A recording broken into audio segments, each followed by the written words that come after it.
Hello there, I'm Moldy, and this right here is all that remains from Paz Vizsla and Moff Gideon battle.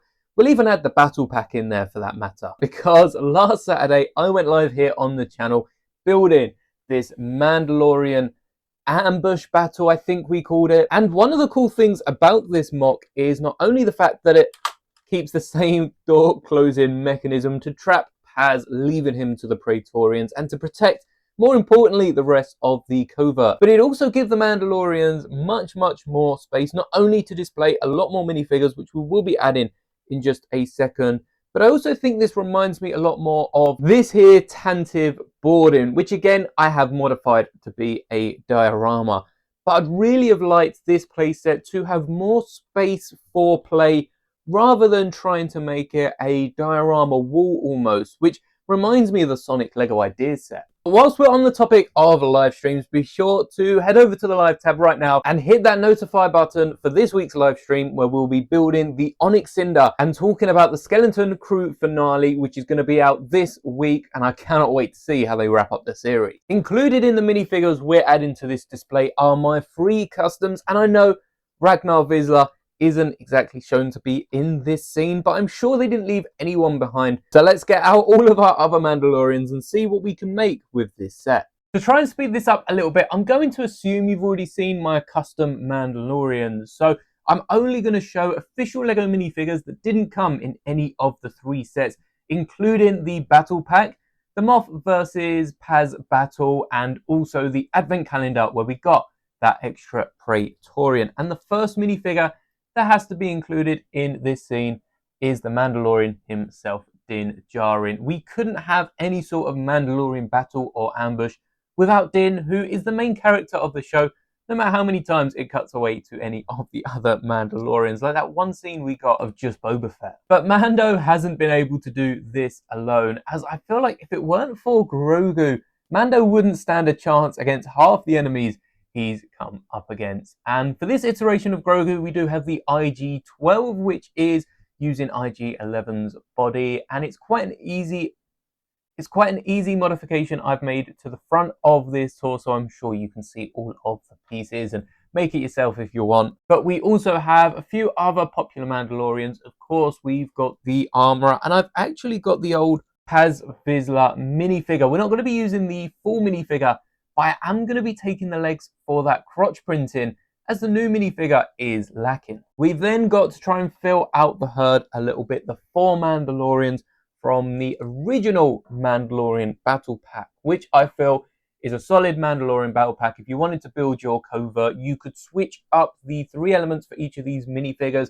I think there was also one in the magazine that I might have an extra of, but you could switch up all these pieces and have a whole ton of Mandalorians just using these 4 minifigures. And since then, we've also got the Fleet Commander in the TIE Fighter versus Fang Fighter set. We got the Mandalorian Loyalist from Bo-Katan's, I think that was called the Gauntlet as well. There's a lot of ships called the Gauntlet in Star Wars, but that was the Comric Fighter. And I'm also going to be taking 2 of my Death Watch Troopers as well from the Clone Wars. They're all blue, so they all work good enough. And last but not least, one of my customs was Ragnar Vizsla, which is a youngling, which we don't really see, but surely they were present somewhere, maybe just following a little behind, or maybe they were left on that cool ship that I'd love to get a Lego set of.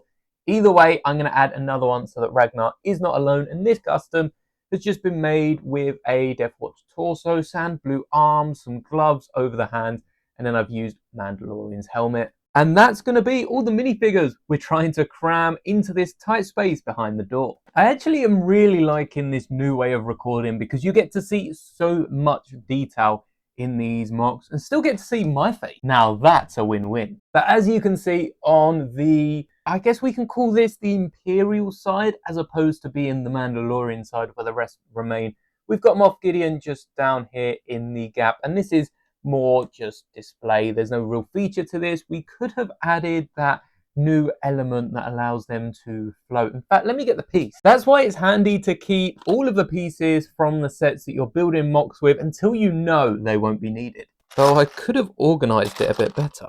Aha! And what we could do is replace the ingot on the top here, equipping this piece, which is Well, it kind of fits, and then have Moff Gideon flying over, which he's got to be putting that jetpack to use, even if the weight of it is holding him down a little bit. Perhaps he's just flying around watching this battle from the skies. But as you can see, Paz has already gone through 2 of the Praetorians and is just gunning down the last one. So it looks like he might stand a little bit of a chance, which is not how I remember this series going. There's also a little feature of a weapon clip there, which if only Paz saw. He could have been dual wielding these weapons and just lasering everyone that arrives. Before we get to the Mandalorian side, it's worth noting that on the back here, we have the 2 commandos hidden, which I think is just a really fun touch because it's almost like a playset, but it also allows me to use those minifigures from the battle pack, and of course they can be swapped out with the Praetorians. Now on the other side, it is almost a mess of Mandalorians. I think you're going to see them better at this angle, and you can see a few Mandalorians that probably shouldn't be there. You can see a few Mandalorians that definitely shouldn't be there, because of what's happening the other side of this door. But I really like the fact that I've crammed it in because they did feel like a tin of sardines. I guess that only makes sense if you've ever had sardines or seen Cloudy with a Chance of Meatballs. But straight from the scene, they look packed in tight together. So I wanted to cram as many minifigures in there. Again,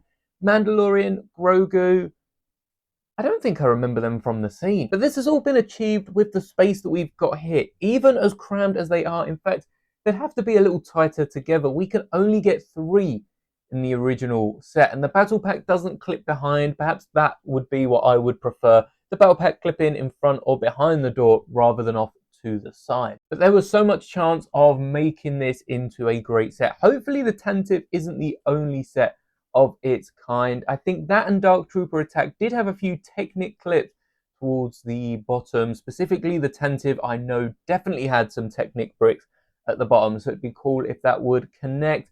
And I know you can connect it to another version of the same set, but if they brought out more sets like it, you could just have a whole corridor of doorways, and that would look bloody awesome on display. Honestly, stay with me for a second, because if we had this next to the Tantive boarding diorama and just had a row of these doorways on a shelf, that would look really, really awesome. In fact, I've basically already done it with these 6 mini dioramas. I didn't have the heart to break down the Tantive, so we've got a Grievous Vader here instead. And if you would like to check this out, I'll leave this video on screen now, as well as my custom Mandalorians. And if you would like to check out the live stream where we built not only the original Paz versus Gideon set, but then the second stream, we built the MOC. And there's a bunch of other streams as well from last year. Check them out over in the live tab. But thank you so much for making it to the end of the video. I really hope you enjoy. I enjoy building these MOCs so much. And don't forget, next Saturday, we'll be live building Onyx Cinder and talking about the Skeleton Crew finale. So I hope to see some of you there. May the bricks be with you always.